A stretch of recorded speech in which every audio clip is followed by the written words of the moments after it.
일단 민주당 경선이 지금 반환점 돌았는데요. 그렇죠. 방금 말씀하신 그 현역 의원이 돕는 의원이 없다는 말씀도 하셨는데 그만큼 약세 후보로 지금 맞습니다. 평가받고 있고 예, 투표율도 좀 그렇게 네, 나오고 네, 있잖아요. 네. 고민 그렇죠. 없으세요?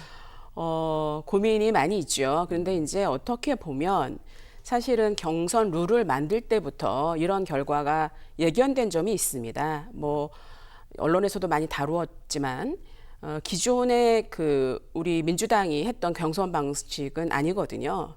그러니까 기존에는 뭐 당원 50%, 그다음에 일반 국민 선거인단을 모집을 해서 각자 전부 다 공평하게 한 표씩으로 이제 선거를 했죠. 그래서 그게 이제 문재인 대통령도 그렇게 했고 또 그전에도 이런 방식으로 또 이재명 후보도 이 방식으로 해서 후보가 되셨고 그런데 이번에는 그렇게 안 하고 여론조사로 한다는 거죠. 그래서 많이 반대했는데 이런 식으로 경선을 하게 돼서 결과가 얼마 전까지도 당대표를 하셨던 이재명 후보에게 굉장히 유리하겠다. 우리가 이렇게 관측을 했었고요.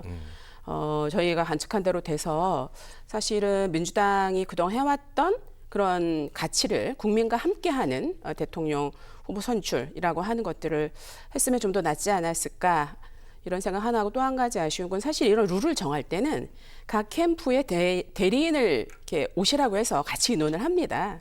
근데 그렇지 못했던 점들 이런 것들이 좀 아쉬움으로 남습니다.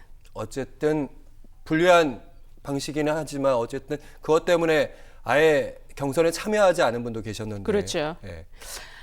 김동연 후보가 이제 뭐 불리한 것을 다 알았지만 그럼에도 불구하고 민주당의 어떤 다양성들을 보여주고 그리고 새로운 예를 들면 지금 이렇게 어려운 시절에 어떤 앞으로의 비전을 얘기할 수 있는 사람 꼭 필요하다. 그래서 국민들을 믿고 또 당원들을 믿고 최선을 다하겠다 이렇게 좀 결정을 하셔서 네, 경선에 참여하게 됐습니다. 알겠습니다. 그리고 최근에 그 여론조사 그러니까 네.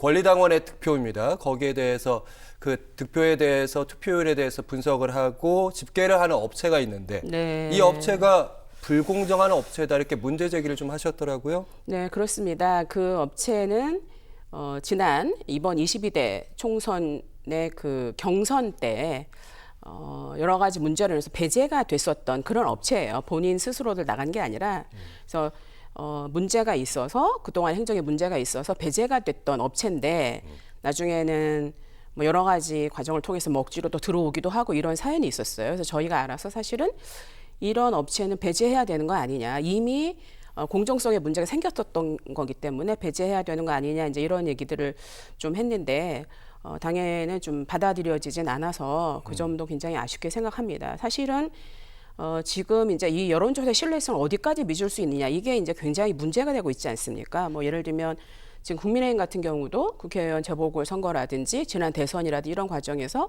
뭐 명태균 씨 사건이 있었잖아요. 이런 걸 보면은 사실은 지나칠 정도로 투명하게 공개해야 된다. 이 모든 과정을 그래야지 사실은 신뢰성을 갖고 결과에 모두가 정말 흔쾌하게 승복할 수 있기 때문에 제 개인적인 생각은 뭐 지금이라도 당에서 뭔가 좀 특별한 조치를 해주었으면 좋겠다 이런 생각 갖고 있습니다. 당에서는 일단은 여론조사 업체의 선정을 바꾸지는 네. 않을 거다 이런 입장인 건데 혹시 당에서 그런 마지막까지도 바꾸지 못한다고 한다면 뭐 추가로 어떤 글쎄요, 뭐 추가로 저희가 어떤 조치를 뭐 할 수 있는 건 아닌데요. 조금 이제 그런 부분을 좀 상쇄시켜주고 또 후발 주자들을 위해서 뭐 지금 이제 뭐 이 후보에 대한 뭐 문자 메시지 당원들에게 보내는 이제 그런 걸 한번 보내주겠다 이런 이제 의견을 좀 주셨는데 사실은 과거에는 그보다 훨씬 더 많은 숫자로 당원들한테 후보를 알리는 문자를 보내줬었습니다. 근데 어쨌거나 아쉽지만 당에서도 이 후발 주자들에 대한 어떤 배려 이런 것들 하기 위해서 노력하는 점에서는 네, 평가하고 싶습니다. 이해했습니다. 자, 이제 호남에서 네, 경선이 있습니다. 그렇습니다. 호남 경선이 거의 뭐 승부처다. 여기 거의 그럼요. 결정날 분위기인데요. 예. 어떤 전략 갖고 계십니까? 이제 후보께서는 내일 이제 호남 일대를 쭉 이제 도우시면서 이제 좀 득표 작업에 나가실 거고요. 무엇보다도 호남은 이제 뭐 우리나라 민주화의 성지이기 때문에 관련 내용을 헌법에 넣겠다. 이건 이제 많은 사람의 공통적인 정책이기도 합니다.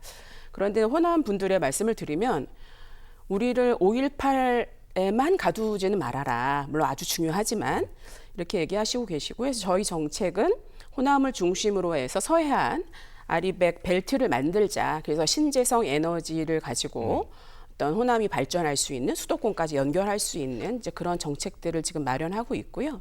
그래서 호남에서는 또 당원들이 앞으로의 비전을 보고 또 새로운 더 멋진 선택을 해주시지 않을까 이렇게 기대하고 있습니다.